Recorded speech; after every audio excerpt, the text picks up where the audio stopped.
Ambassador Jeff Prescott, U.S. Deputy Permanent Representative to the United Nations. Welcome to our screen, sir. Thank you for having me. I would like to start by asking you, of course, concerning the Ukrainian crisis, is Russia really de-escalating, as some reports are suggesting? Does the United States have proof of this de-escalation?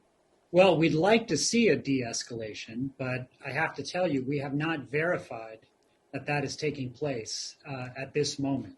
We've been very clear that the United States, our allies, are seeking a de-escalation here. We're seeking the path of diplomacy, but it's really up to Russia and President Putin whether to choose the path of diplomacy or the path of confrontation. And what we've seen over the last number of weeks, including just over the last few days, is a continued movement of Russian forces towards the border of Ukraine, not away from the border of Ukraine. So we have been clear that President Putin at this moment has all of the forces necessary to initiate at any moment a further invasion of Ukraine.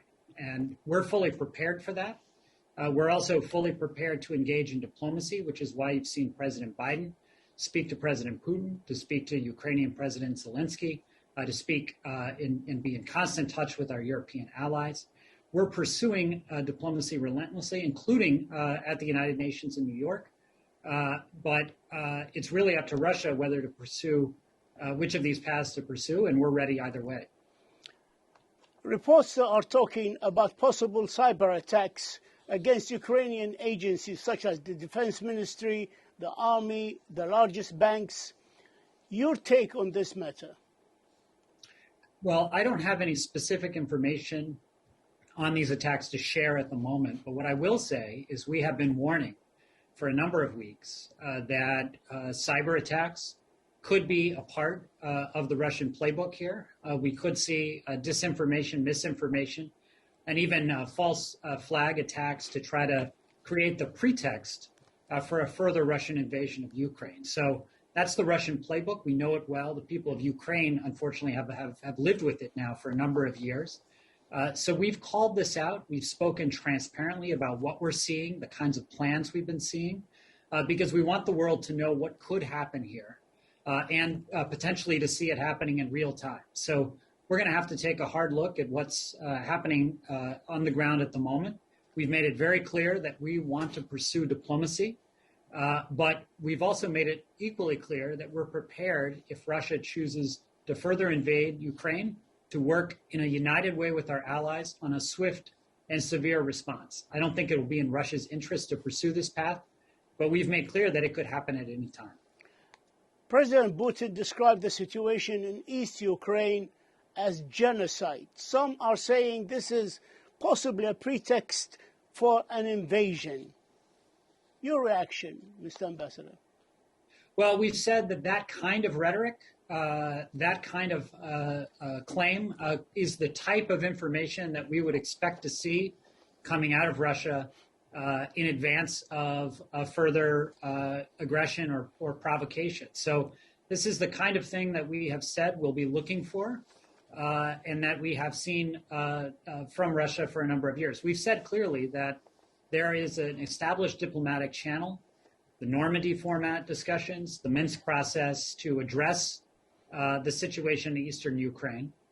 We've been also very clear that we're going to stand with Ukraine in defending their sovereignty and territorial integrity, and that Russia should really come to the table if they want to work this challenge out in a diplomatic way. So we're ready for that diplomatic path. We've put very serious proposals on the table, but we've also said very clearly that Russia has more than 100,000 troops on the border of Ukraine.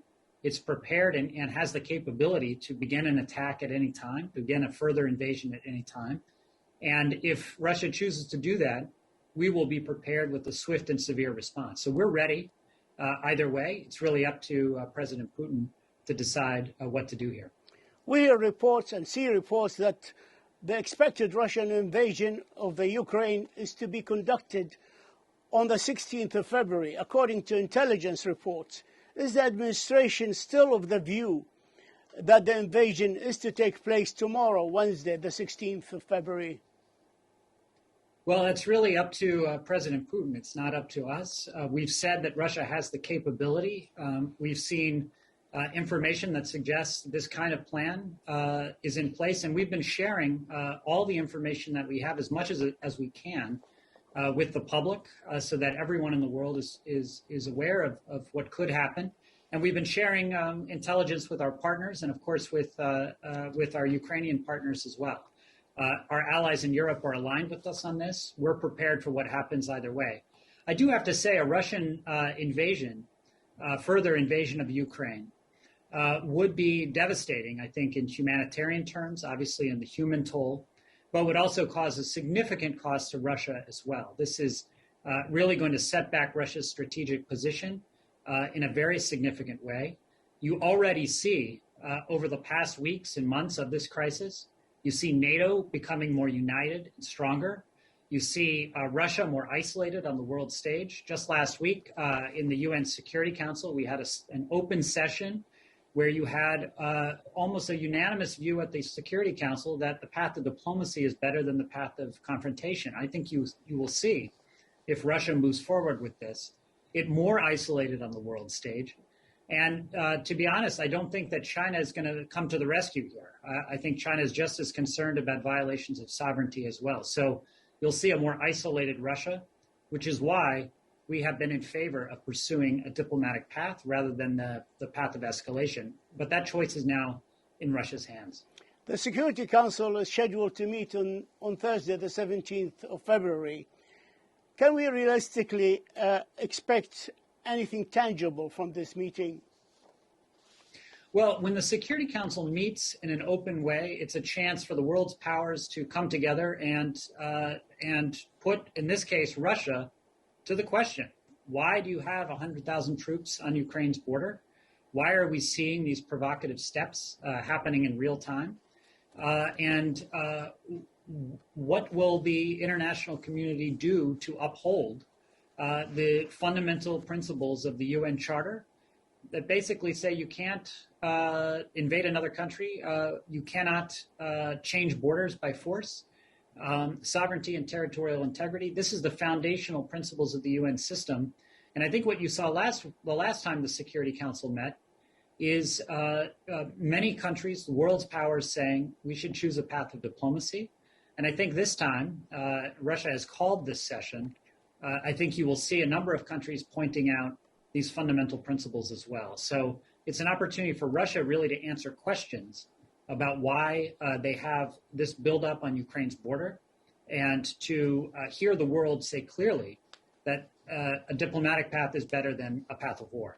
If the invasion takes place, sir, what would be the role of the United Nations? And can you give us a sense of what to expect here from the UN, the sort of flurry of diplomatic, humanitarian activities, maybe some emergency plans of humanitarian aid, etc.? Well, I would say a couple of things about that. First of all, we've been pursuing every diplomatic path available to try to de-escalate this crisis. And the UN is one of those venues that we have available. So that's why you've seen a flurry of activity in Europe, with our NATO allies, in the OSCE, the European Security Forum, and you've also seen that in the UN Security Council. And were Russia to invade Ukraine, I think you would see Russia further isolated on the world stage. As I said, you would see the United States and our allies pursue a swift and severe response. We have sanctions already ready in conjunction with our allies. Russia will find itself economically and diplomatically isolated, and there will be severe consequences coming out of the international community. And I think you'll see that reflected in the debate at the United Nations as well. Has the United Nations failed?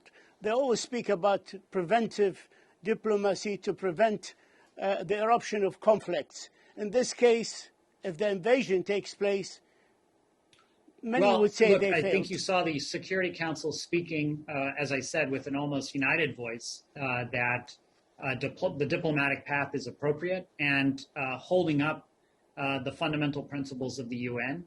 I think that united voice is extremely important going forward. But as I said, we'll pursue diplomacy in every venue possible. But we're also ready and prepared if Russia decides to further invade Ukraine. Is there still time for diplomacy as you see it? Well, our view is that diplomacy is the only way to de-escalate this in a way that genuinely seeks to resolve the security concerns that Russia says that it has, security concerns that the United States, our European allies, and Ukraine have also put forward.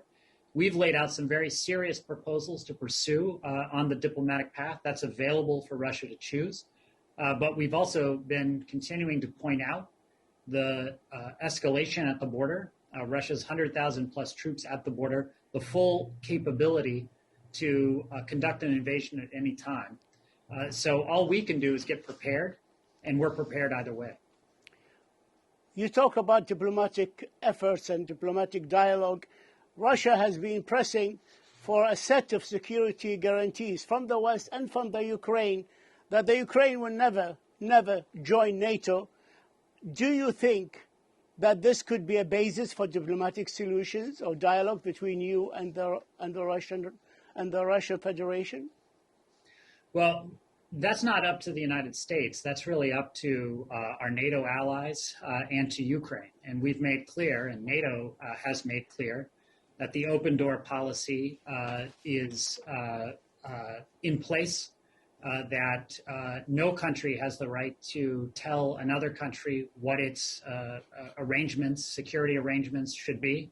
And I think we'll continue to pursue that path and continue to act based on that set of principles. So you've heard us, you've heard NATO allies say that very clearly.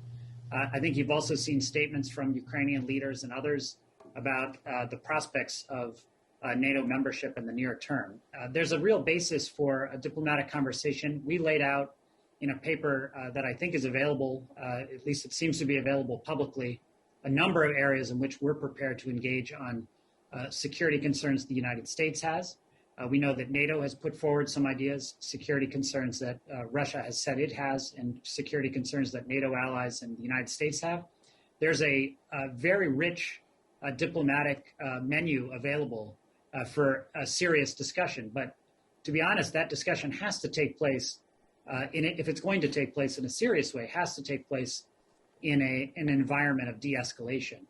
And so far, we have not been able to verify any steps towards de-escalation have taken place. Ambassador Jeffrey Prescott, U.S. Deputy Permanent Representative to the United Nations, we thank you for your insight, and we hope that diplomacy wins the day in the end. Thank you, sir. Thank you. Thank you.